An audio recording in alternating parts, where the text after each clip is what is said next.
सर्वसामान्यांच्या हक्काचा आवाज जागर जनस्थान। तरुणीची छेड काढणाऱ्या 2 टवाळखोरांना युवा सेनेने चोप दिलाय। तरुणीची छेड काढत अश्लील वर्तन करणाऱ्या 2 टवाळखोरांना युवा सेनेच्या पदाधिकाऱ्यांनी चांगला चोप दिलाय। चोप दिल्यानंतर या टवाळखोरांना युवा सेनेच्या पदाधिकाऱ्यांनी पोलिसांच्या ताब्यात दिलाय। या घटनेचा व्हिडिओ सोशल मीडियावर व्हायरल झाल्याने युवा सेनेच्या कामाचं धुळेकरांनी कौतुक केलंय। मायमौलींच्या रक्षणासाठी शिवसेना नेहमीच कटिबद्ध असल्याची प्रतिक्रिया युवा सेनेचे महानगर प्रमुख योगेश मराठे यांनी दिली आहे।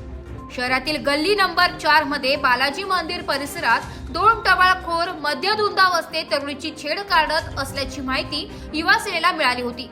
मिळालेल्या माहितीनुसार युवा सेनेचे महानगर प्रमुख योगेश मराठे यांच्या नेतृत्वात युवा सेनेच्या पदाधिकाऱ्यांनी तात्काळ घटनास्थळी दाखल होत या टवाळखोरांना चांगलीच जन्माची अद्दल घडवली आहे।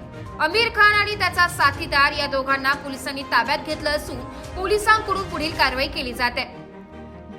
भर बाजारपेठेत तरुणीची छेड काढणाऱ्या या 2 टवाळखोरांना युवा सेनेच्या पदाधिकाऱ्यांनी चांगली चोप दिला असून भर बाजारपेठेतून या टवाळखोरांची दिंड काढत पोलिसांच्या ताब्यात या दोघांना दिले।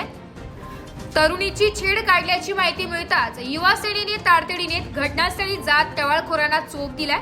चोप देतानाचा व्हिडिओ समाज माध्यमांवर व्हायरल झाल्याने युवा सेनेच्या कार्याचं समाज माध्यमांसह धुळेकरांकडून कौतुक केलं जाते।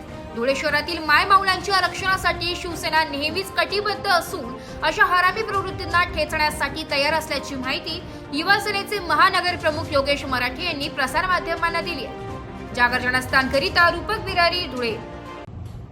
जय महाराष्ट्र। आज सायंकाळी 2 मुली कोचिंग क्लासवरून येत असताना गली नंबर 4 येथून त्या जात होत्या।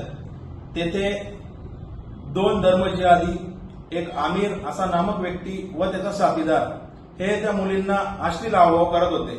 त्याच वेळी आमचे शिवसेनेचे शाखा प्रमुख देवेंद्र गायकवाड यांनी त्याला बघितलं।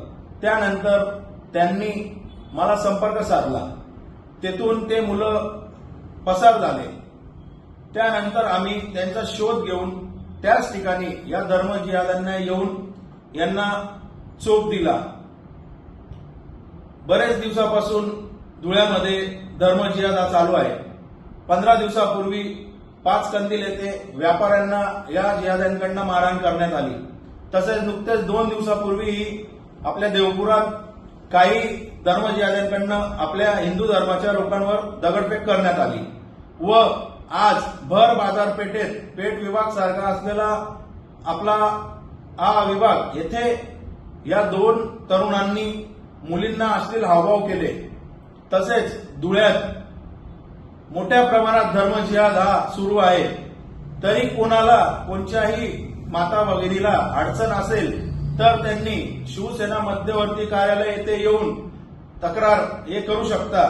आम्ही आमचे जिल्हा प्रमुख आदरणीय सतीश तात्या महाले यांच्या नेतृत्वात जो कोणी असेल, कोणीही धर्मजिहादी असेल त्याला मोठ्या प्रमाणावर चोप देण्यात येईल। आणि पोलीस प्रशासनाला ही माझी विनंती आहे की आपणही या जिहाद्यांना आपल्यातर्फे गुन्हा दाखल करून घेण्यात यावा हीच विनंती। जय हिंद, जय महाराष्ट्र, जय श्रीराम।